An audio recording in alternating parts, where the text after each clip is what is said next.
But Ruben Amorim, before he leaves Sporting Lisbon, will come up against Manchester City on Tuesday night in the Champions League. Their manager, Pep Guardiola, has been speaking to the media, including Peter Stevenson, who we can chat to live now. Peter, good afternoon. Some kind words from Pep Guardiola to the new man in Manchester, but perhaps the early opportunity to make a bit of a statement against him too.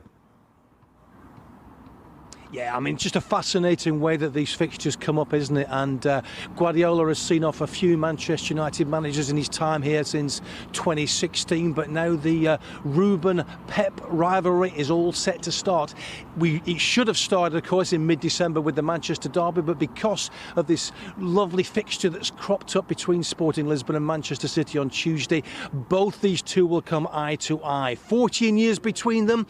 Pep Guardiola, the 53-year-old manager who's been there and done everything, coming up against a younger manager very keen to make his mark. This was Pep's words a few minutes ago about his new rivalry across the city.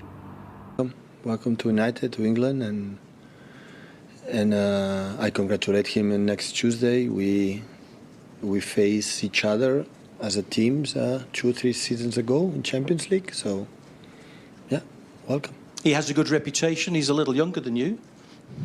I'm getting old. Very nice from Pep there, Peter. As for his own team, though, problems mounting, injury problems.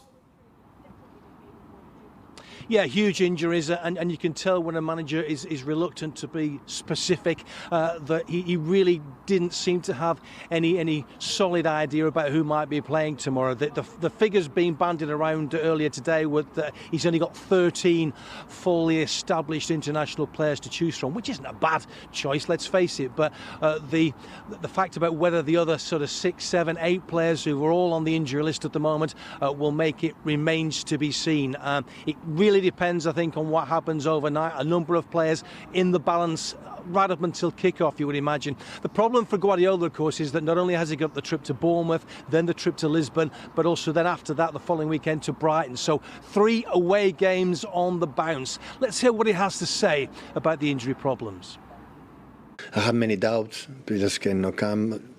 Most of them half-half. Tomorrow you'll know it. How difficult is it to kind of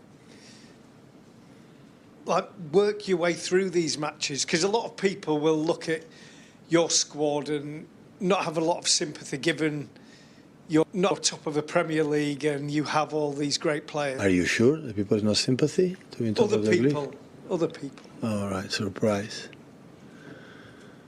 It is what it is. So many clubs happen. We are not the exception. We are not the only club in the world that in this modern football have injuries. We have a lot in certain departments and certain positions, but it's what it is.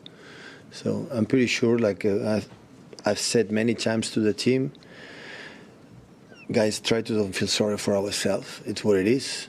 The challenge is that, and we're going to play with 11 players tomorrow.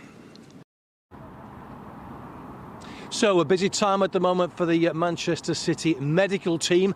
Of course, the situation then suggests to itself, well, will we see some of the academy players come through? Is it a time for some of the youngsters to come off the bench? We'll have to wait and see.